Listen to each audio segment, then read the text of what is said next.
Hey everyone, welcome back to my channel. I hope everyone's doing well. If you're new here, thanks for stopping by. My channel is all about houseplants, and if that's something you enjoy, go ahead and hit that subscribe button. A couple of weeks ago, I talked about the happiest plants in my collection.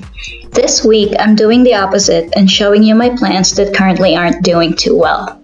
Last week, my video was about plants that gave up on 2020, and I didn't really want to make two videos in a row that are kind of downers, but here we are, so stay tuned.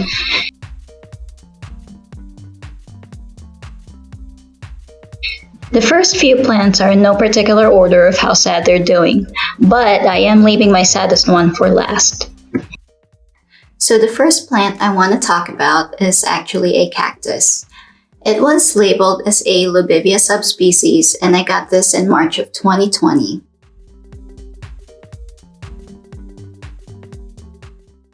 And it's this guy right here, this one. And at first it was doing well and even had a new growth on top and flowered once. And then I noticed that the growth wasn't getting thick and it started listing sideways, as you can see here. All of that. And I've had to put a stick there just to keep it from falling over. The main body is still thick and robust, and so I had no reason to believe anything was amiss. But then as time went on, I noticed that it had stopped growing altogether. When I looked at the bottom of the dish, the roots that I used to be able to see were all dried up and had actually broken down because they were so crispy. So I thought that maybe I wasn't watering it enough. See, the way I water my cacti and succulents in leca is I use a squirt bottle to squirt water all over the top of the leca until it's all wet. And that allows some of the water to seep to the bottom, but not enough so that the roots in standing water. This gives the roots just enough water to absorb. Well, after seeing all the dried up roots, I decided to give this guy just a bit more water to stimulate it into making new roots. However, I must have easily crossed a fine line into overwatering land because next thing I noticed was a mild root rot smell coming from the cactus. And if you've ever had root rot, you'd know that damp, moldy smell I'm talking about. So I took the whole cactus out, and sure enough, the bottom part of it was mushy. I immediately got a sharp, clean knife and cut off the rotted parts and let the end callus, and then repotted it back into leca. I went back to barely watering it, and I've just been waiting for roots to grow, basically. It's still alive, and it hasn't changed much, but I did notice that the main body is thinner, which leads me to think there aren't any roots yet because the plant is using up the water it has stored in inside itself. But I'm not about to give up on this as long as it's still alive.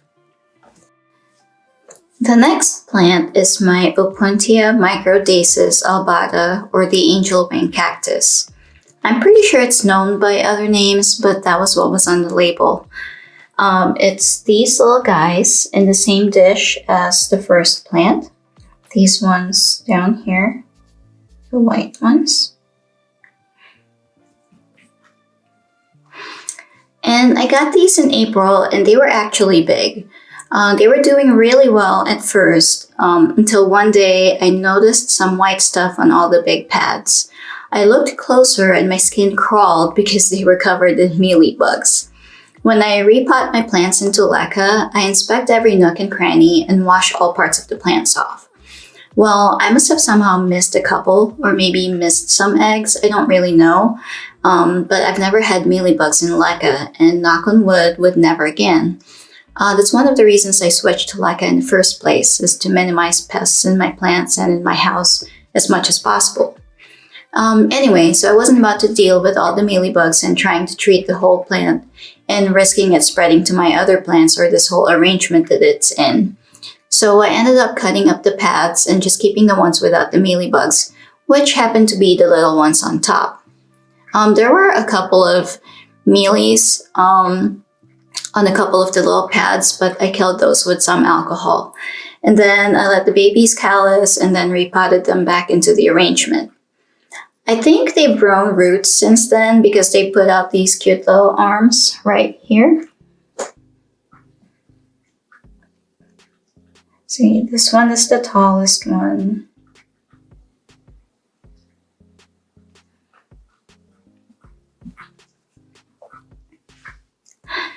But yeah, it'll be a while until they become mature prickly pears. One thing I've learned living in Arizona the past 22 years is that cacti are resilient survivors. They'll grow even in the rockiest, driest environments as long as they have enough water and sun, but not too much water. I've seen giant saguaros by the roadside that are just pockmarked with holes or have huge chunks of them just either dried up or missing, and they're still just standing there proudly, soaking up all the hot desert sun. Or you'll have a few pads fall off a bush of prickly pear or choyas, and those pads will make their own bushes. So I know this guy will survive. Okay, up next is a succulent, a Haworthia. Succulents and I have always had a rough relationship, whether in leca or in soil. I just have such a hard time finding a balance between overwatering and underwatering them. And I've actually stopped buying succulents as much because I feel bad for them. But sometimes you just find one that looks super cool and you just have to have it, you know? This guy used to be a big clump and it had its own dish, and I got it from Home Depot. It did well the first few weeks, and then I noticed the bottom leaves drying out. Again, just like with the lobivia in the first plant, I thought to water it a bit more and ended up tipping the scale too much again. I placed it in a south-facing window for more light, and its bottom leaves just kept drying up one by one until all I had left was this little clump.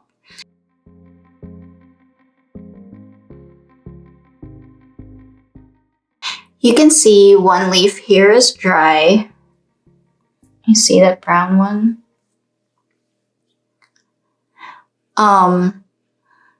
But I think this bigger section is finally doing better because it finally opened up.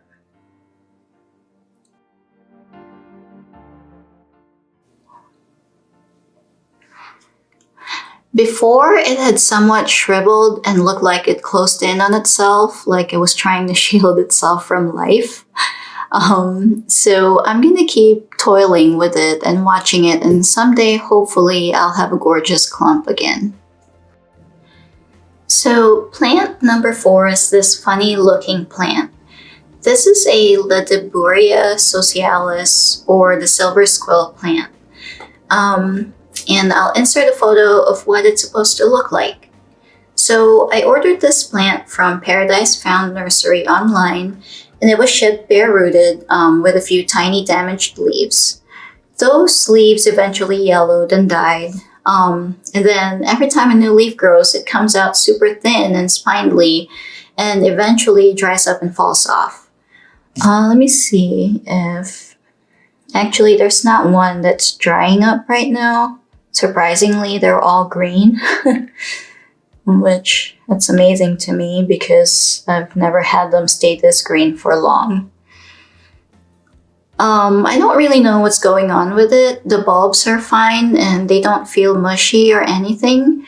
And I actually noticed a couple of new bulbs. Like, I don't know if you guys can see that little one right there. And there's another one down in between the leca that's forming. But yeah, they look like little bulbs of onions, but they're not mushy at all. So I don't think that they're unhealthy. I just don't know why their leaves come out like that.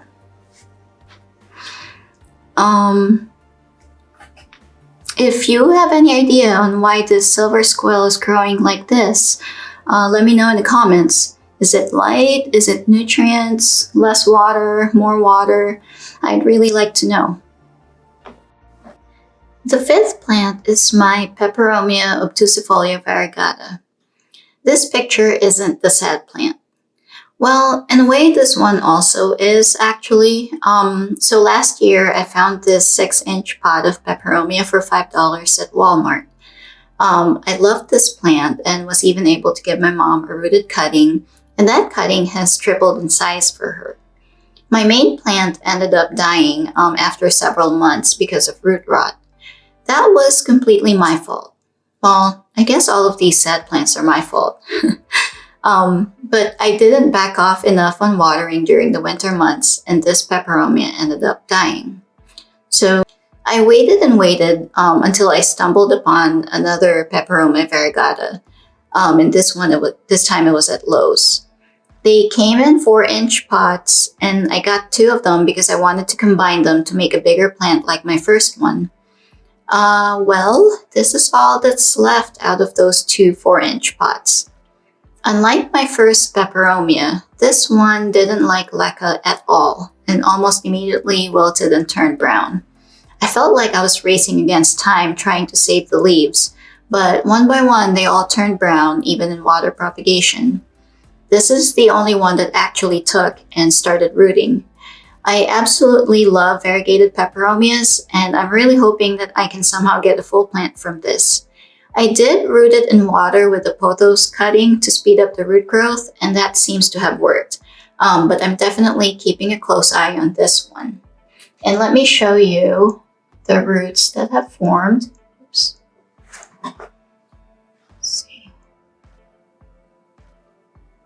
See. And then today I noticed that in the back there's a new leaf that had popped out. There you go. So that makes me really happy. So next up is my Raphidophora Tetrasperma. Yes, you heard that right. My Raph or Mini Monstera. So I stumbled upon this plant at my Home Depot and it was the only one there. I got this in a 4-inch pot for $7.98. Can you believe that? It did have some brown leaf edges and a couple of leaves were yellow, but I wasn't about to pass up a tetrasperma for $8. So when I got it home, I wanted to repot it immediately into leca because it just looked so beat up. I ended up just chopping off all the roots and putting it into water propagation. Because the roots didn't look healthy at all, and that was probably why there were some yellow leaves. Well, I put it in water in July, and a tiny root barely showed up around the 3rd week of December. It lost many of its leaves since being put in water, and I've had to trim off the stem several times to get rid of any mushy ends. But it's finally doing something. Well, one of the stems is at least, but I'm not going to complain. One thing plants have taught me is patience, and some of them just want to take their time, but if I can get a nice plant out of it, so be it.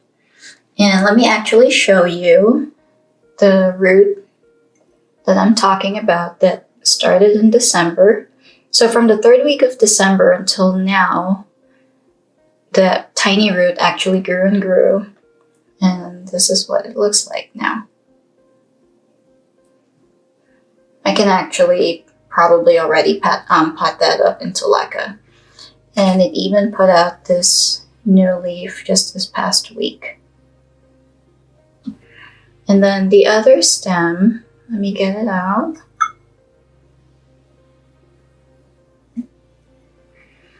I noticed that it's finally doing something. See, it has that growth right there. And then this was actually already there. So it doesn't even have any leaves left, but I'm sure it'll grow new ones. So yeah. Plant number 7 is this sad-looking Tillandsia xerographica. This xerographica actually arrived to me much worse looking than this, and I've managed to nurse it back to health, and it's now covered in trichomes again.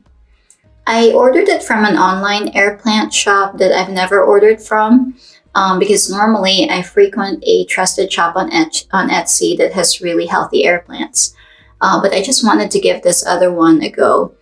I'm not going to mention the name because maybe I just got a bad batch and other people may have had a better experience than me. So I'm going to give them the benefit of a doubt. But I'm not going to be ordering from them again. So when I received this xerographica, it looked like it was dying. These scars were practically brown. These ones right here, all over the plant. and it had almost no trichomes.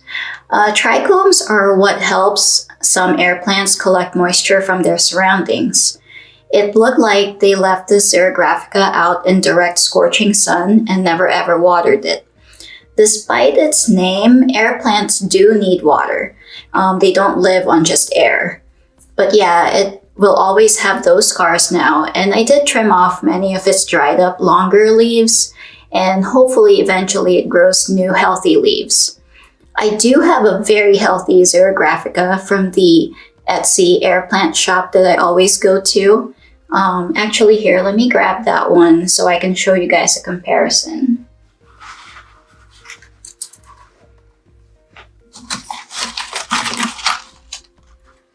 So this is what a healthy one is supposed to look like, with all of its long trails, as opposed to this really crinkled, scarred up, beat up looking one. But its coloration is actually so much better now. Yeah, so it has all these scars. And I cut off like the worst leaves that it had.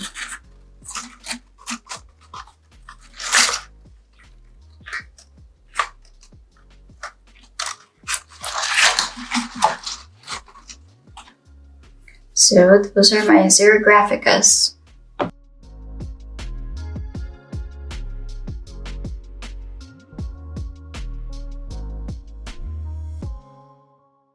Alright, so let me introduce you to the saddest one of them all.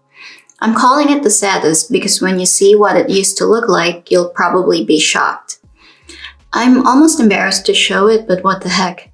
So this was my global green pothos in its glory. If you're not familiar, global green pothos is a new variety of pothos that Costa Farms cultivated, I think in April or May of 2020. So they're not currently being sold everywhere yet, and if you look online, people are selling single leaf cuttings of these for insane prices. I mean, take a look at these screenshots from Etsy. That's just insanity. So I'm going to leave this picture up and a couple of others for you guys to enjoy while I talk about my experience with it. I stumbled upon this plant at my Walmart. I didn't get it at first because it was such a huge plant and I didn't know if I had room for it. But I couldn't stop thinking about it, and I knew it was different because of the variegation. The variegation on it was light green instead of your typical white or cream variegation on other plants. I did some research online until I found out what it was, and then I just had to go back and get it. It was the only one there. I thought that after half a day it'd be gone, but luckily it was still there. This baby, this humongous beauty, was only $16. Can you believe that? It was in an 8-inch hanging basket, and I walked out of that Walmart so proud of myself. I gotta say though, Walmart really doesn't know how to take care of their plants, or they just don't care enough, because that basket was dripping with water. I mean, I spent a good amount of time in the garden center just repeatedly tipping the plant a little sideways so the water would run out. And I did it a couple more times in the parking lot so I wouldn't get water all over my car. It was really that wet.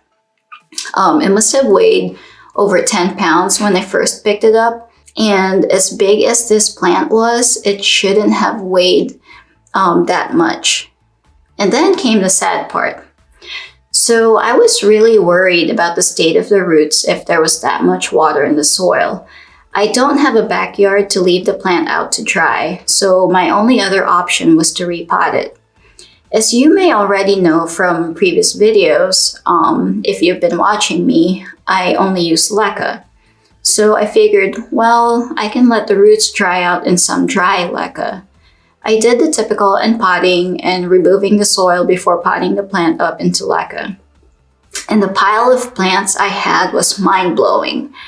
I didn't add any water to the reservoir afterwards, since the plant was probably already waterlogged. It was doing great for a couple of days, and then I began to notice a couple of yellow leaves, and then some drooping, and then more yellow leaves. I got really worried and I decided to check the roots.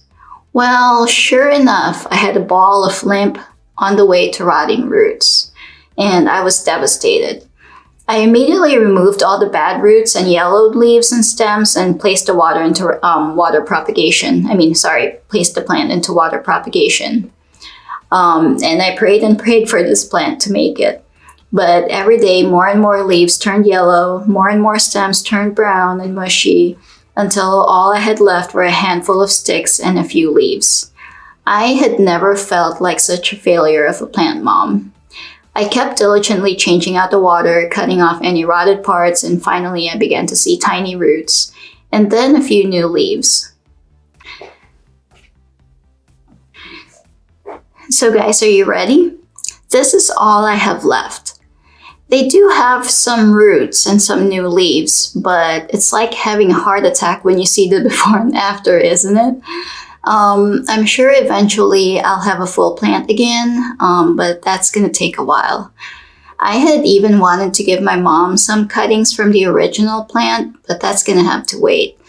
But I can't wait to see this plant grow big and lush again. So that's it, you guys. I wanted to leave the global green pothos for last because I knew nothing can top how sad it became. And it's pretty depressing talking about all these sad plants, but it's all good. I think we've all been there, have a plant die or just have plants that aren't doing well. All we can do is keep trying. And I'm hoping that in this new year, all these plants will recover and become beautiful plants again. Let me know in the comments if you've ever had a plant you really liked, but it just wasn't too happy. I hope you guys enjoyed this video. Thanks for staying till the end if you did, and don't forget to give me a like. And if you're new to my channel and want to see more plant-related content like this, hit that subscribe button. Till next time, take care.